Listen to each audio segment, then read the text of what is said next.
Simple lang naman sana lumayo.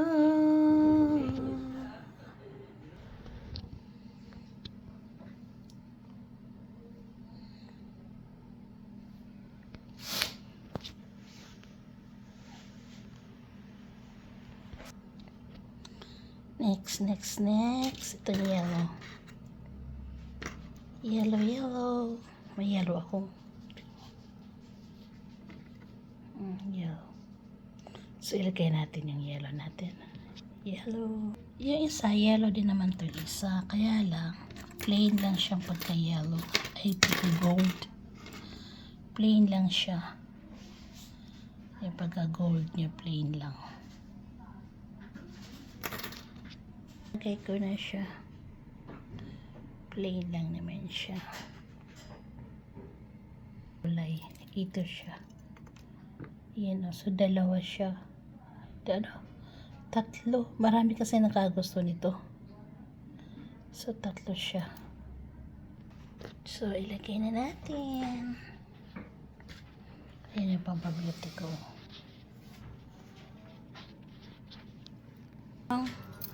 Silver.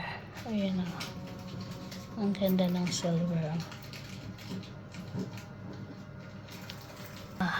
Ito na yung ating butterflies. Ayan na po. May darating pa ako. So ito na yung mga butterflies ko.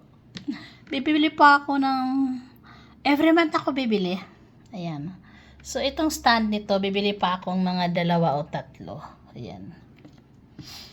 Masaya talaga ako pag nakikita ko ng mga butterflies. Tapos, para bawat suot ko kung ano yung damit ko. So, binabagay ko doon sa aking mga butterflies. So, I'm so happy. So, ito naman. Meron akong 3 sunscreen. Itong sunscreen nga to, yung pants na sunscreen ko, pang mukha ko yan. Pang mukha ko. Meron, ito naman para sa paa ko yan. Yung foot lotion na yan, papa ko. Yung skin glow, sunblock ko yan sa paa. Ayan, yan, sunblock ko yan sa paa. Tapos yung isa naman is Kinetic na spray. Wait lang, kukunin natin ha. So, ito naman siya is Kinetic na spray. Nasaan? Ito na to, isa na to. So, pang spray ko din yan sa paa. Yan, pang spray ko din sa paa. Kasi pag halimbawa, tamad ako doon sa skin glow. Kasi skin glow kasi oil, parang oil siya. So, excuse me, pag tamad ako, so ito yung ginagamit ko, yung Kinetic na spray lang siya. So, yung acne clean, acne clean naman. So, yun yung pang ko siya, ito siya, pang moisturizing ko. Ayan, so ayan. Yan lang po. Tapos ito may pang din ako, pang mata. Yan. Tapos yung sa drawer naman, yung sa drawer naman, kung ano-ano mga cream ko yan.